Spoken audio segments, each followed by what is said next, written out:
looking at the fiscal report, I was surprised to see a line item for books and supplies budgeted at $1.5 million. We normally don't see books and supplies in a bond construction fund. The California State Accounting Manual defines supplies as items that are consumed. And normally items that are consumed and are classified as supplies are not financed with bonds over 30 or more years.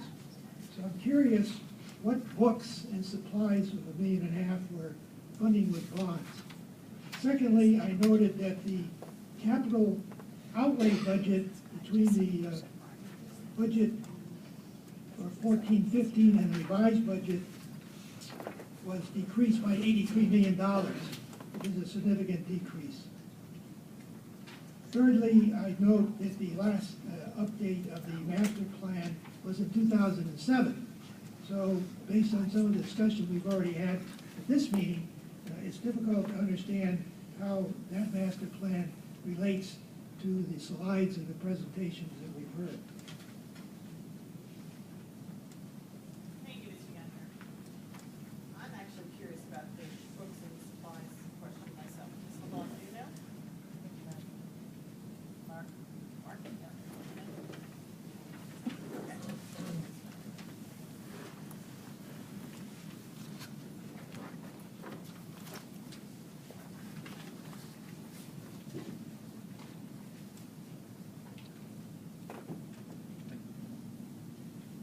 Good afternoon. What you have in front of you is the monthly fiscal report from July through December. As I discussed with the CBOC when I made this presentation a week ago, we're now conveying information in a very similar way that the school board receives the annual budget, the first interim, the second interim, and the unaudited actuals in a SACS format, so that as the information is presented to the CBOC, if there are questions with regard to what is reported to the CBOC and the fiscal information that is reported to both the County Office of Education, State of California, and the financial audit report and the performance audit report, all take a similar format. So I wanted to present that type of information to the CBOC so that, for transparency reasons, if somebody were to question the cost, there's an official document that's filed with the state and it gets audited and refer these costs back to those official documents. Did you call it the SAC format? SACS. What's that? State accounting code. Oh, okay. So it's State accounting code? Yes, standardized account code structure. It's part of the California State Accounting Manual. It's the standardized account code structure, and you're familiar with it from your interim system. Right, I just never heard.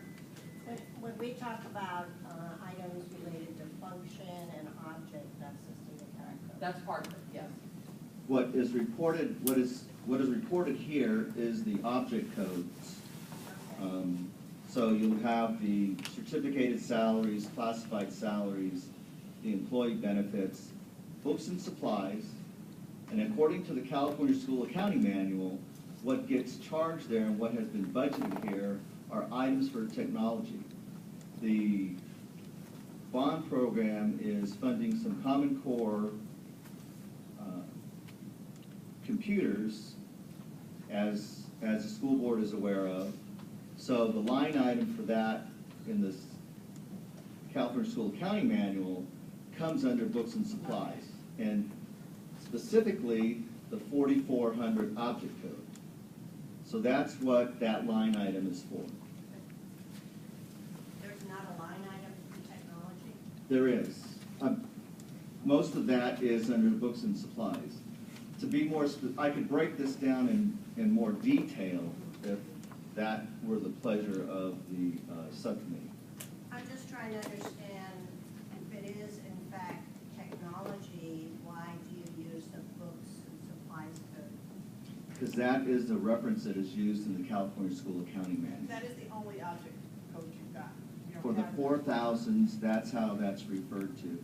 If you were to go back to your first interim report, and even in the general fund, you'll find this line item, books and supplies, and then a few pages back in the expenditures, you'll see a little more detail of 4,100s of textbooks, 4,200s library books, 4,300s more supplies and materials, the 4,400s more supplies, but generally that's used for technology.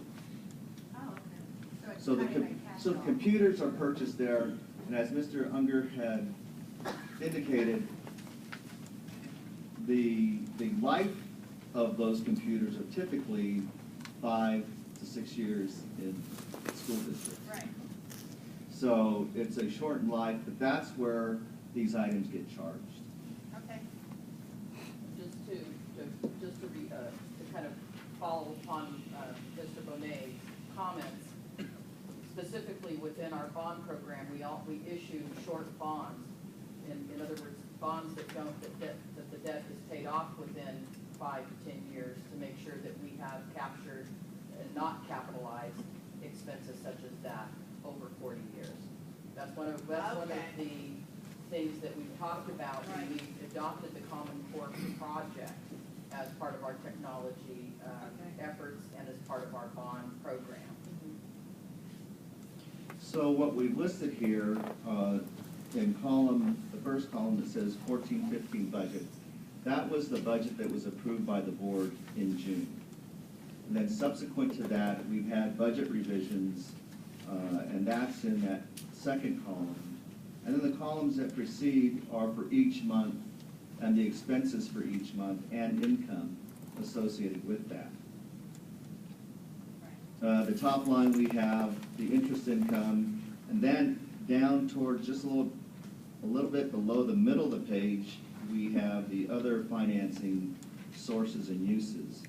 And that's where we have the $170 million budgeted for the bond sales. And at the time that the board adopted the budget, that was the estimated amount of this bond sale. While we know that will be revised going into the second interim report with that budget revision coming down from $170 million to $135 million. The other thing to note on this page is that on that same section, other financing sources and uses, in the month of November, there's a $45 million transfer out. What we did is we transferred out expenditures into Fund 35, where we received state reimbursement, state matching funds from the state as our projects are eligible. So with that, if there are any questions on this page, I'd be happy to answer them, and then we'll go to the next page. Have questions? No, go ahead. So the next page is an estimation of our cash flow as of January. This was also presented in the same format to the CBOC, which was unlike, I think, something they've seen before, which is more project-specific. What we did is staff met a couple of days, I want to say, with the construction management team to review when the project costs were going to be incurred. And that's how we truly developed this cash flow. It's staff's, what we're working towards is to have a similar cash flow for the next 4 years in place within the next month or month and a half. Okay. As soon as we can, we're going to start expanding this cash flow to a multi-year cash flow.